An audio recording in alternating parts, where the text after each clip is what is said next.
প্রার্থীদের নিরাপত্তা নিয়ে চিন্তা হচ্ছে সবার। আমাদের নিরাপত্তাকে আমাদের গানম্যান দিবে কে? আমি অ্যাপ্লিকেশন করলে আমাকে গানম্যান দিবে? আমাকে যে হত্যা করার জন্য প্রতিনিয়ত আমার বাড়িতে মানুষ খুন করেছে, বিচার হয় নাই, একটাও বিচার হয় নাই। তো গানম্যান তো ওনার দেখ, রাষ্ট্র ক্ষমতা যার কাছে সব তার কাছে থাকে। এটা এই পর্যন্ত আমরা দেখে আসছি। এখন রাষ্ট্রটা যারা দখল করতে পারে তাদের রাষ্ট্র আর আমাদের কিছু নাই এখানে। আর এটা আমরা বুঝতে পারতেছি। গানম্যানের ব্যাপারে আমার কোনো আপত্তি নাই। জনগণকে কি দিবেন? জনগণের নিরাপত্তা কি হবে? আমরা এনসিপি নেতাদেরকে গানম্যান দিয়েছেন, দেন না, অসুবিধা কি? সমস্যা কি? শুনলাম তারেক সাহেব আসছেন, 2000 পুলিশ ওনার জন্য নিয়োগ দেওয়া হচ্ছে। হ্যাঁ, দেওয়ার দরকার আছে। জাতীয় নেতা দিবেন ওনাদের নিরাপত্তার জন্য, আমার কোনো আপত্তি নেই। শেখ হাসিনা তো এরকম অনেক গানম্যান দিয়েছে। সেই গানম্যানগুলি কোথায় ব্যবহৃত হয়েছে? কার বুকে গুলি চালানো হয়েছে? এই হিসাব কি নিয়েছেন? 5 তারিখের পরে থানা লুট হয়ে 46,000 অস্ত্র গায়েব হয়েছে।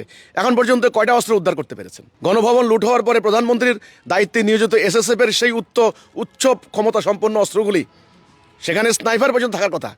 এমন এমন অস্ত্র আমরা সাধারণ মানুষ এগুলোর নামও জানি না। সেগুলো আজকে অপরাধীদের হাতে সেকেন্ডের মধ্যে মানুষ খুন করে ফেলছে।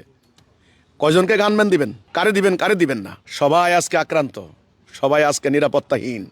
নিজের দলের কর্মীদের কাছে নিজেদের নিরাপত্তা নাই। গানম্যানের কাছে কতখানি নিরাপত্তা থাকবে আমি জানি না।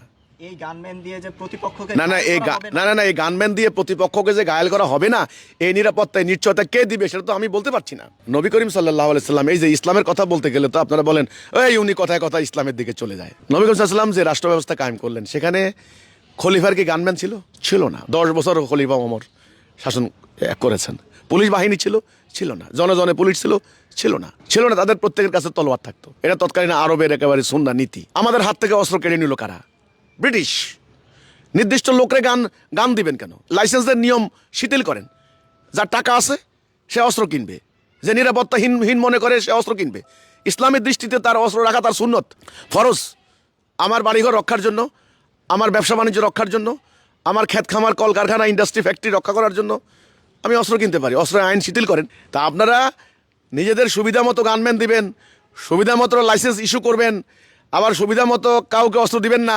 এই যে এই নীতি, এগুলা ওই যে ব্রিটিশ আমলের সেই নীতি।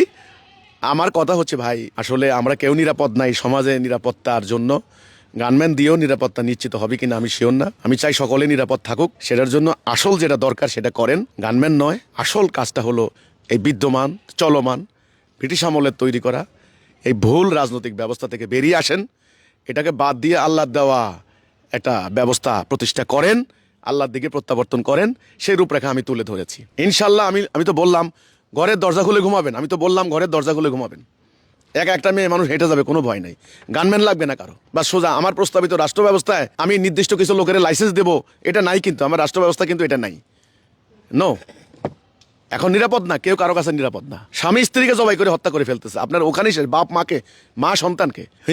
হিন্দুতে হামলা হচ্ছে মুসলমানদেরকে হিন্দুরা। এবার দলে দলে, এবার এই নেতা ওই নেতা। সামনে এবার নির্বাচন আসতেছে, কে কাকে খুন করে, কে কাকে মারে, তার কোনো ইয়ত্তা নাই।